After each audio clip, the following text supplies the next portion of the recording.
সবজি কবুতরটা all side পাল্লা দেওয়া, চায়না কাকি কবুতরটাও অল সাইড পাল্লা দেওয়া। তো সুতরাং এই কবুতরের জোড়ার বাচ্চার দাম কিন্তু ভালো হবে। এরকম আরো পেয়ার আছে, আপনারা চাইলে আইসা দেখে নিতে পারবেন, ঠিক আছে। দেখবেন আপনাদের কবুতর খাবার খাইছে কিন্তু সকালবেলা ওই খাবারটা হজম হয় নাই, তখন বুঝবেন আপনার কবুতরের বদ হজম হয়েছে, ঠিক আছে। ঠান্ডা গরমের জন্য সবচাইতে বেস্ট ওষুধ হচ্ছে বঙ্কোভেট। আসসালামু আলাইকুম দর্শকবৃন্দ, কি অবস্থা সবার, কেমন আছেন আপনারা? আপনাদের সবাইকে আমার নতুন একটা ভিডিওতে স্বাগত। দর্শকবৃন্দ, শীত মানে হচ্ছে কবুতরের পিছনে খরচ, এবং এই খরচের মাত্রাটা আসলে অনেক বেশি হয়। এখন ব্যাপারটা হচ্ছে যে এবং বেশ কিছু কবুতর কমায় ফেলতে হবে, কারণ হইতেছে ভাই দেখেন শীতে পাল্লার খরচেরও ব্যাপার আছে, আর যেসব কবুতরের বাচ্চা কাচ্চা করা হয়ে গেছে এইসব কবুতর আর রাখতেও চাইতেছি না, ঠিক আছে। তো মোটামুটি আরেকটা কথা যেটা আমি আসলে সবসময় করি না, সেটা হচ্ছে কবুতরের বাচ্চা আসলে আপনারা জানেন আমি সেল করি না, ঠিক আছে। কিন্তু এখন থরে যেসব কবুতরের বাচ্চা আছে আপনারা চাইলে সেগুলোও নিতে পারবেন। আমি দেখাই, এই যে যেমন দেখতেছেন এই যে এইখানে একজোড়া চায়না কাকি বাচ্চা আছে, ঠিক আছে এখানে। আর এটা হচ্ছে মূলত হচ্ছে চায়না কাকি আর সবজি জোড়ার বাচ্চা, ঠিক আছে। আমি সবসময় এরকমই পেয়ারিং করি, এবং এরকম পেয়ারিংয়ের ফলে আসলে আমার কাছে আমি বাচ্চা ভালো পাই, তাই আসলে এই ধরনের পেয়ারিং করি, ঠিক আছে। এটা হচ্ছে একটা বাচ্চা, তো এই জোড়াও চাইলে নিতে পারবেন। আমি একটা কথা বলতেছি ভাই, এই দুইটা কবুতরই কিন্তু রেজাল্ট করা কবুতর, ঠিক আছে। সবজি কবুতরটাও রেজাল্ট করা, চায়না কাকি কবুতরটাও রেজাল্ট করা। সবজি কবুতরটা অল সাইড পাল্লা দেওয়া, চায়না কাকি কবুতরটাও অল সাইড পাল্লা দেওয়া। তো সুতরাং এই কবুতরের জোড়ার বাচ্চার দাম কিন্তু ভালো হবে।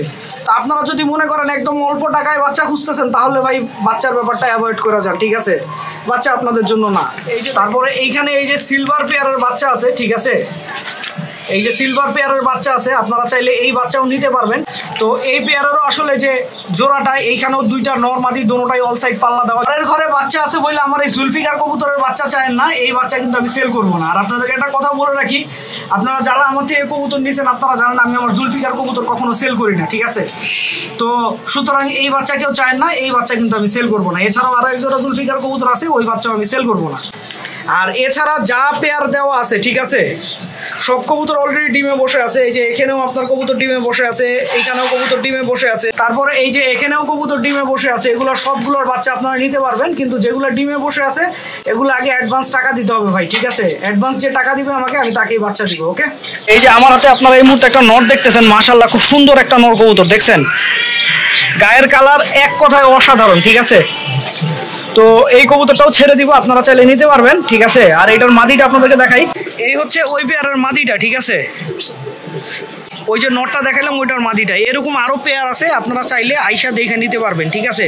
কাউকে ছবি দিতে পারবো না ভাই, ছবি দেওয়া আমার পক্ষে পসিবল না, কারণ আসলে ছবি তুলবো, ছবি তুলা ছবি দিব সেই সময়টা আমার হয় না, ঠিক আছে। দর্শকবৃন্দ, এখন আসলে খুব জরুরি একটা বিষয় একটু কথা বলতে চাই, সেটা হচ্ছে আপনারা বলতেছেন আপনাদের অনেকের কবুতর শুকায়া যাইতেছে। কবুতর আপনি যাই খাওয়ান কবুতর শুকায়া যায়। এখন এই ক্ষেত্রে আসলে আপনারা কি করবেন? কবুতর এখন কেন শুকাইতেছে সেটা বুঝতে হবে। কবুতর দুইটা কারণে শুকাইতেছে, এক বদহজম, কবুতরের খাবার হজম হইতেছে না এই কারণে কবুতর শুকায়া যাইতেছে, দুই ঠান্ডা গরম।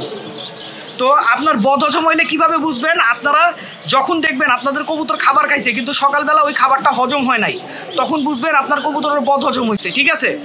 আর যদি দেখেন কবুতরের নাকে হালকা পানি আছে, তাহলে বুঝবেন যে কবুতরের ঠান্ডা আছে। আর ঠান্ডা গরম কিভাবে বুঝবেন?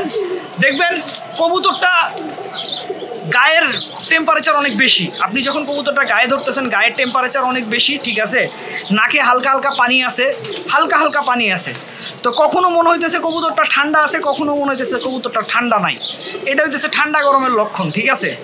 তো এখন ব্যাপারটা হচ্ছে ঠান্ডা গরমের জন্য আসলে যত সিম্পল ওষুধ দেওয়া যায় ততই কবুতরের জন্য এই আবহাওয়ায় ভালো। যেমন ঠান্ডা গরমের জন্য সবচাইতে বেস্ট ওষুধ হচ্ছে বঙ্কোভেট। আপনারা, আমি ঠান্ডা গরমের জন্য যখনই আমার কবুতরে ঠান্ডা গরম হয় আমি এই ওষুধটা ব্যবহার করি এবং মাশাআল্লাহ খুব ভালো ফলাফল পাই। আচ্ছা, এবার আসেন হচ্ছে কবুতরের শুকায়া যাওয়া, বদহজমের কারণে শুকায়া যায়। বদহজমের জন্য আমার কাছে মনে হয় এই এপিটাইজার ওষুধটা হচ্ছে সবচেয়ে সেরা ওষুধ। এই ওষুধটার দাম হচ্ছে মাত্র 14 টাকা। লিটারে 1 গ্রাম দিলেই কারো কবুতরের যদি বমিটিং টেন্ডেন্সি, আমার কবুতরের যখন বমিটিং টেন্ডেন্সি থাকে কিংবা দেখা যায় খাবার হজম হয় না, তখন এই ওষুধটা আমি ব্যবহার করি। এমনকি অনেক সময় আমি করি কি বুঝছেন, কবুতরকে সালসা না খাওয়া এপিটাইজার দিয়ে দিই। সালসার খাবার তো কবুতরের খাবারটা হজম করা, ঠিক না। তো আমি এপিটাইজার দিয়ে কবুতরের খাবার হজম করায় ফেলাই, তো সেই ক্ষেত্রে আসলে ভালো ফলাফল আসলে পাওয়া যায়। আর একটা জরুরি কথা, সেটা হচ্ছে আপনারা যারা কবুতর নিতে চান, ভিডিওতে আমি যে হোয়াটসঅ্যাপ নাম্বারটা দিছি সেই হোয়াটসঅ্যাপ নাম্বারটা মেসেজ দিবেন, দয়া করে ভাই কেউ কল দিবেন না, ঠিক আছে। আর ভিডিওটা এখানেই শেষ করছি। আপনারা সবাই ভালো থাকবেন, 5 ওয়াক্ত নামাজ পড়বেন। আসসালামু আলাইকুম।